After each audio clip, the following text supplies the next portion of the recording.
นับสนุนโดยพลังของทุกคนร่วมก่อเกิดเป็น AIA เราคือพลังสร้างอนาคตเจเล่ซูเปอร์ไลท์สดชื่นอยู่ท้อง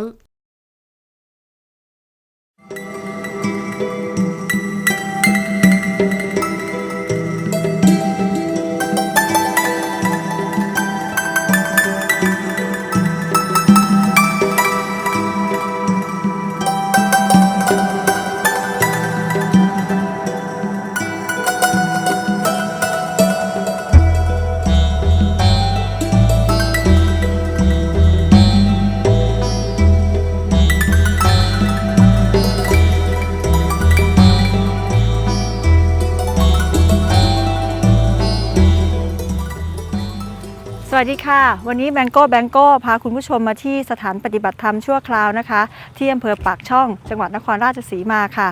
วันนี้มีกิจกรรมเกี่ยวกับคณะสงฆ์ของหมู่บ้านพราหมณ์ประเทศฝรั่งเศสแล้วก็พุทธศาสนิกชนชาวไทยมาร่วมทำบุญกันตั้งแต่ช่วงเช้านะคะแต่ช่วงบ่ายค่ะนับเป็นโอกาสพิเศษจริงๆนะคะที่หลวงปู่ติสนัทฮันนะคะให้โอกาสกับคณะสื่อมวลชนชาวไทยได้สัมภาษณ์อย่างใกล้ชิดทีเดียวค่ะมีหลายเรื่องหลายราวที่หลวงปู่ได้สั่งสอนได้เทศนาซึ่งเป็นเรื่องที่น่าสนใจมากนะคะแล้วที่เป็นไฮไลท์สำหรับคนไทยอีกคนหนึ่งอีกอย่างนะคะก็คือการให้สัมภาษณ์ถึงบทบาทกา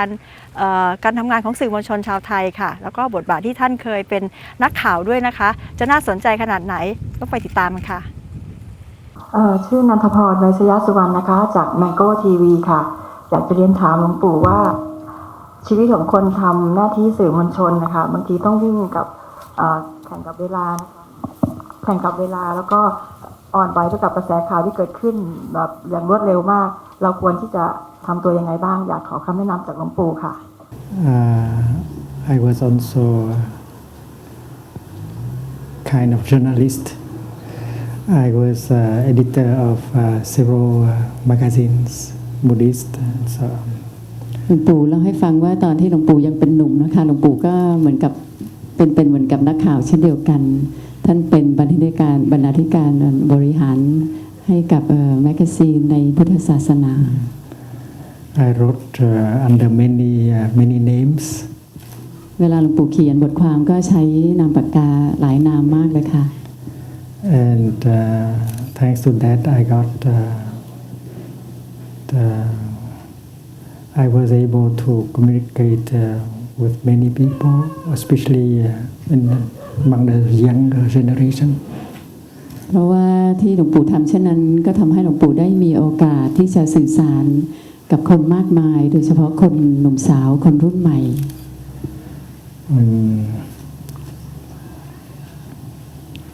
When I was in India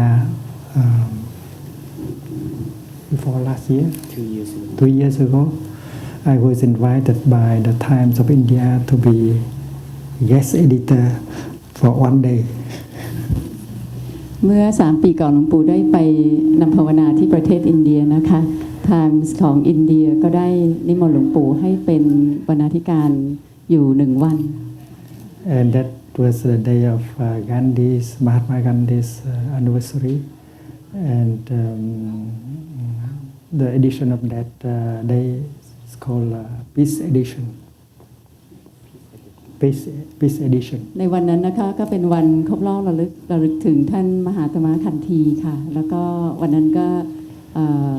ในชุดนั้นก็คือเป็นชุดบทความเกี่ยวกับเรื่องสันติ So we had a meeting of editors, the board of editors, the previous day, and the next day I went to the headquarters in order to have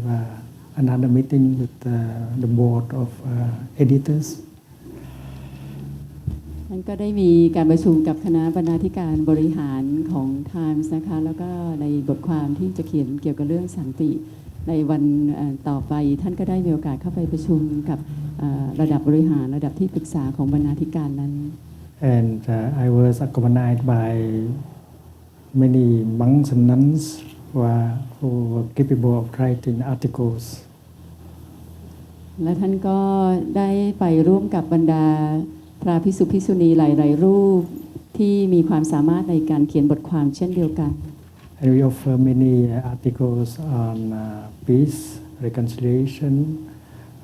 terrorism, and so on. แล้วเราได้เขียนบทความมากมายที่เกี่ยวข้องกับสันติภาพเกี่ยวกับข้องกับเรื่องการฟื้นคืนความสัมพันธ์ปรองดองกันใหม่ So beginning with the second meeting of the editors, someone asked the question and reported that a few hours ago there were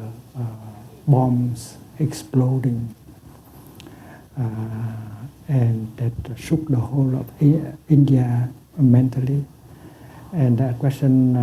one editor asked is on such a day when the news are so bad, how would a journalist would have to react and to act? ในการประชุมครั้งที่2ที่ท่านกลับไปประชุมกับคณะบรรณาธิการของ Times ที่จะเขียนบทความต่อไปนะคะในวันนั้นก็ได้เกิดมีการก่อการร้ายในประเทศอินเดียทำให้สั่นสะเทือนขวัญกำลังใจของชาวอินเดียเป็นอย่างยิ่งในวันนั้นก็มีนักข่าวที่นักเขียนบทความในกลุ่มนั้นก็ได้ถามว่าเมื่อเรามีโศกนาฏกรรมเช่นนี้เกิดขึ้นในสังคมในวันแบบนี้ในฐานะที่เราเป็นนักข่าวเราจะต้องมีท่าทีและมีปฏิกิริยาตอบรับอย่างไรบ้าง When that question was asked, I went back to my breathing and I breathed very deeply for a few minutes. I did not say anything. เมื่อคำถามนั้นได้ถูกถามขึ้นหลวงปู่ได้กลับมาสู่ลมหายใจเข้าหายใจออกของท่านใช้เวลาตามลมหายใจเข้าหายใจออกอยู่สักครู่หนึ่งท่านไม่ได้ตอบคำถามในทันที And everyone in the meeting was also very silent, and they all of them were in a mood of deep reflection, like a meditation. และในช่วงขณะนั้นทุกคนที่อยู่ในห้องประชุมนั้นก็เต็มไปด้วยความเงียบและทุกคนก็กำลังอยู่ในช่วงที่พยายามที่จะท้อนมองอย่างลึกซึ้งสิ่งที่เกิดภายในตัวเองเหมือนกับเป็นช่วงขณะที่เรากำลังพิจารณาและทำสมาธิร่วมกัน And then I said that the first thing a journalist should do is to allow the strong emotion in him or in her to be recognized and embraced by the energy of mindfulness. หลังจากนั้นหลวงปู่ก็ได้ตอบในประโยคแรกที่ว่าเมื่อเรามีการกระทบกระเทือนทางอารมณ์รุนแรงขนาดนี้ขอให้เราได้มีโอกาสที่จะกลับมาและดูแลอารมณ์ของเราให้สงบลงโดยการใช้พลังแห่งสติ And we should get in touch with the suffering inside the journalist that reflect also the suffering of the world. แล้วเราควรจะกลับมาสัมผัสกับความทุกข์ที่มีอยู่ในตัวเราทุกคนในฐานะที่เป็นนักข่าวเพราะความทุกข์ที่มีอยู่ในตัวเรานั้นก็คือความทุกข์ที่สะท้อนออกไปที่มีอยู่ในโลกเช่นเดียวกัน And they should reflect a little bit as why people behave like that, react like that a lot in our time. หลังจากนั้นเราก็อาจจะพิจารณาและพยายามที่จะเข้าใจสะท้อนถึงปัญหาที่เกิดขึ้นว่าทำไมคนเหล่านั้นถึงมีพฤติกรรมเช่นนั้นทำไมถึงมีปฏิกิริยาท่าทีเช่นนั้นในช่วงสมัยยุคสมัยแบบนี้ And since we have touched the suffering in us, we can understand better the suffering in other people, especially in the terrorists. เมื่อเราสามารถที่จะกลับมาสัมผัสกับความทุกข์ที่เกิดในตัวเราได้เราก็จะมีความสามารถที่จะสัมผัสกับความทุกข์ที่เกิดขึ้นในอีกฝ่ายหนึ่งโดยเฉพาะผู้ก่อการร้ายเหล่านั้น The terrorists must have suffered deeply because of their anger, their hate, their willingness to punish. ผู้ก่อการร้ายเหล่านั้นก็คงจะเป็นทุกข์อย่างมหาศาลเขาคงจะเป็นทุกข์แล้วก็มีความโกรธมีความเกลียดมีความต้องการที่จะลงโทษคนอื่นเป็นอย่างยิ่ง And if the journalists understand the nature, the suffering of the terrorists, they would be able to write a good report. ถ้านักข่าวสามารถที่จะเข้าใจความทุกข์ธรรมชาติของผู้ก่อการร้ายเหล่านั้นนักข่าวนั้นก็สามารถที่จะเขียนรายงานข่าวได้เป็นอย่างดียิ่ง The journalist can write, can report the truth, but in such a way that can help